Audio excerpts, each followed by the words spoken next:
If I were you. There is a strange confidence that arrives the moment the problem is not yours. A friend talks about a job they hate.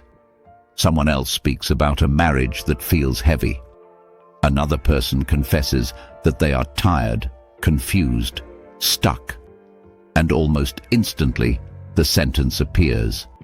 If I were you. If I were you, I would quit. If I were you, I would leave. If I were you, I would take the risk. If I were you, I would not tolerate this. The advice sounds bold, clear, fearless, because it is given from a safe distance. From the outside, life looks simple. Choices look obvious. Consequences look manageable.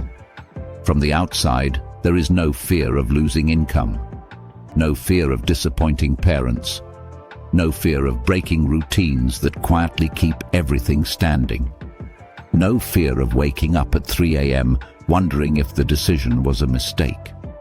When people say, if I were you, they borrow your situation but remove your weight. They keep the problem. They discard the pressure.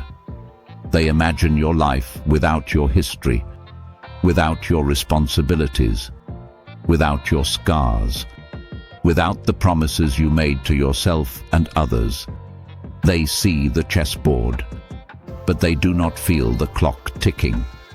There is a reason advice is always braver than action. Because advice does not pay the price. A person telling you to take a leap is not the one who will fall if it fails. A person telling you to walk away is not the one who will sit alone with regret. A person telling you to fight harder is not the one who is already exhausted. Everyone can be heroic in someone else's story. That is why people live other people's lives better than their own. They are not carrying the fear. They are not carrying the doubt. They are not carrying the invisible costs. They are only carrying opinions. And opinions are light. Your life, on the other hand, is heavy. It has context. It has consequences. It has layers people cannot see in a conversation or a single complaint. This does not mean advice is useless. It means advice is incomplete, because no one else is standing where you stand. Only you know how much risk you can absorb. Only you know what you can afford to lose right now. Only you know which pain is temporary and which pain will stay. When someone says, if I were you, remember this. They are not you. They do not wake up to your mornings. They do not live inside your mind. They do not carry your past or your future. Their clarity comes from distance. Your hesitation comes from reality. And that is not weakness. That is awareness.